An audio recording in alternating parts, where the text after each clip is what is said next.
In doing this, it is not just about the direct evidence. It is also about the circumstantial evidence. It's also about the circumstances that led to where we are. That there are companies that were complained about doing business in Nyeri County. It came to this Senate. That the same companies were complained about doing money laundering, and a decision of the High Court by Justice Maina has been tabled before you. And today we are complaining that the same companies are helping to do corruption and money laundering. And that's the reason why we bring those companies. Please notice that in an impeachment, because I've been asked about threshold, and I know you know about it, my work here is not to prove criminal liability. It is not to prove beyond reasonable doubt. My work here is not to prove civil liability, but to show political responsibility. And I have been able to do that. In terms of Vipingo Ridge, the question I want to invite honorable senators, and I request that you listen to me. I was told yesterday that Vipingo Ridge, the two sons of His Excellency the Deputy President, are mere directors, and that the shares are owned by the estate of the late Derito Gachagua.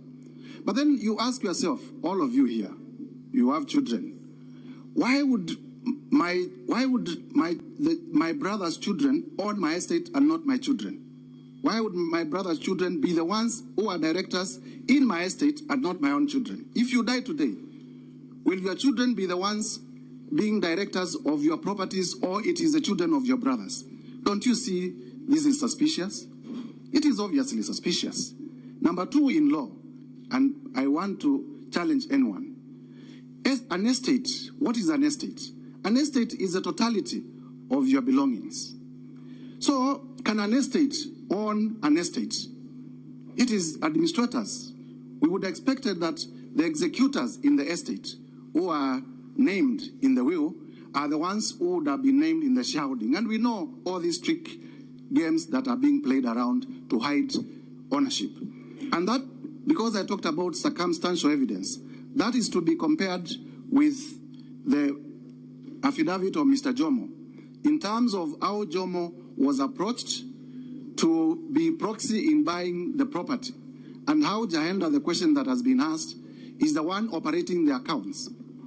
And we have been able to show that the same Jahenda, the same lady who works at the DP's office, is the same person who is the manager at the hotel and is the one who is operating the accounts. So I invite you to see the web of secrecy, the web of conspiracy. It is a web.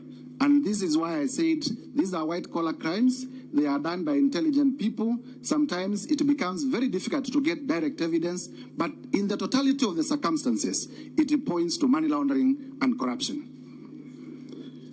Let me now go to Senator for Nandi, my good friend Senator Cherangei. Thank you very much for the Bible verse. I will keep on reading it, and every time I read it, I will remember you. 5.2 billion worth. Did I ask for the worth declaration? I have said here I was not in an investigation journey. I was doing my role under the law to establish a prima facie case. And the last I know, in terms of public declaration, because this has also been asked, the Deputy President, during